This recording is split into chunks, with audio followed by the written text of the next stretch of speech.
Dubai. Engineer rejected Filipino blueprint. What happened? Next, shocked the construction world. The sun was barely up over Dubai when Ramon de la Cruz stepped out of the bus, clutching a worn brown envelope to his chest. Inside were blueprints he had revised more times than he could count. Lines sharpened by sleepless nights, calculations checked and rechecked during lunch breaks, and ideas inspired not by textbooks alone, but by the life he left behind in the Philippines. Back home, he grew up watching his father repair fishing boats in Batangas, learning early that good work wasn't about how expensive your tools were, but how deeply you understood the problem in front of you. Ramon wasn't new to rejection. He had been told no many times before, when he applied for scholarships, when he tried to get hired abroad, even when he first proposed this very design months ago. But this morning felt different. This was the final technical review for a mid-rise residential complex on the outskirts of Dubai, a project worth millions. Ramon was the only Filipino engineer on the design team. Everyone else, senior consultants, structural leads, and project managers, came from countries whose engineering credentials were rarely questioned. Inside the glass-walled conference room, the air conditioning was cold enough to make his palms sweat. The lead engineer, a well-known consultant with decades of experience in the Gulf, flipped through Ramon's drawings with a tight jaw. The room was silent, except for the soft rustle of paper. "This won't work," the engineer finally said, closing the folder. "It's unconventional. We don't build like this here." The words landed heavy. Ramon opened his mouth to explain, but the discussion had already moved on. Another set of drawings, thicker, heavier, more traditional, was placed on the table. The meeting ended quickly. Ramon gathered his things quietly, nodding politely, the way Filipinos often do when pride tells them to fight back but respect tells them to stay calm. Outside, the city was already alive. Cranes swinging, trucks reversing, workers shouting directions in a mix of languages. Ramon sat on a concrete barrier near the site and stared at his phone. A message from his wife in Cavinti popped up. "Ingat ka diyan? Kumain ka na ba? Have you eaten yet?" He smiled faintly. That simple question reminded him why he was there. Back in the Philippines, Ramon's design philosophy was shaped not in air-conditioned offices, but in typhoon-prone barangays. He had seen houses collapse because water had nowhere to go, foundations crack because soil behavior was ignored, and families rebuild again and again with whatever they could afford. His blueprint wasn't just lines on paper. It was a system inspired by Bahay Kubo principles, modernized for concrete and steel, elevated structural cores, flexible load paths, and drainage-integrated foundations designed to handle sudden water surges. In Dubai, water wasn't the problem. Heat was. But Ramon saw similarities others didn't. Extreme temperatures, soil expansion, material fatigue.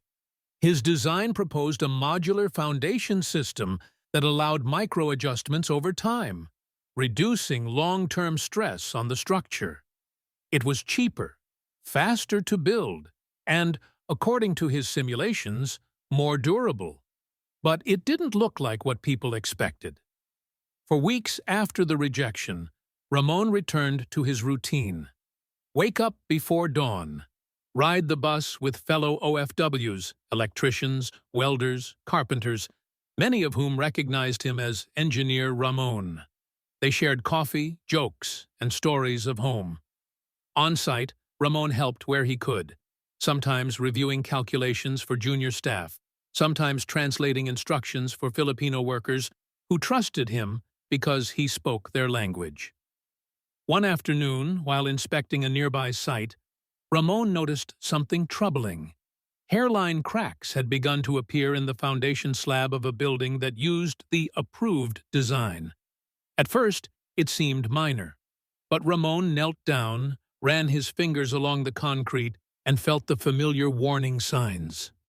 He documented everything: photos, measurements, temperature readings.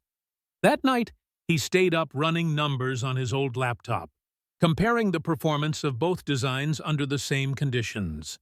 The results were clear. A week later, a sudden issue forced the project team into emergency mode. One section of the foundation had shifted more than expected, delaying construction and threatening penalties. Consultants were called in, meetings stretched late into the night. Costs began to climb. Ramon didn't say, "I told you so."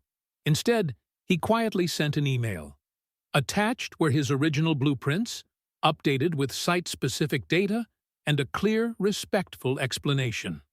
No ego, no accusations, just facts, experience, and a solution. At first, there was silence. Then, a reply came. "Can you present this tomorrow?"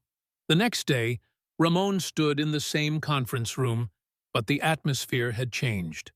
The lead engineer listened this time, really listened. Questions were asked, assumptions were challenged. Calculations were double-checked. For the first time, Ramon spoke not just as a junior engineer, but as someone shaped by real-world problems.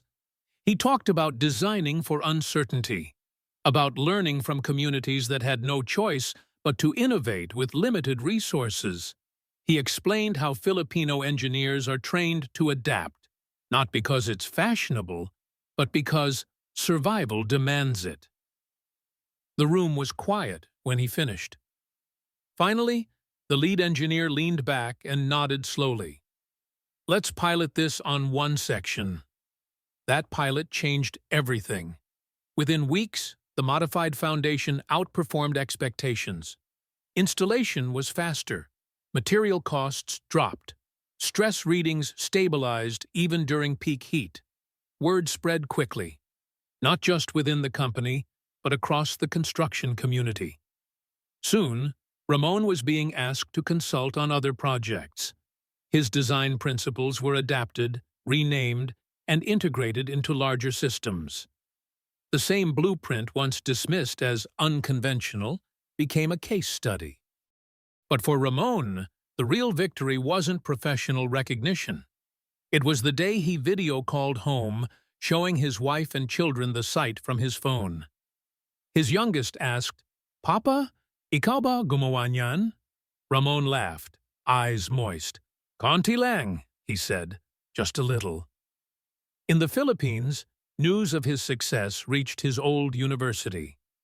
Students invited him to speak, online at first, then in person when he finally came home. He stood in front of classrooms filled with young Filipinos who dreamed of going abroad, carrying the same doubts he once had. He told them the truth.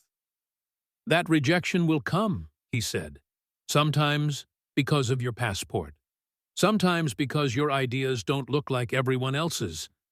But never forget, our strength is not copying. Our strength is adapting."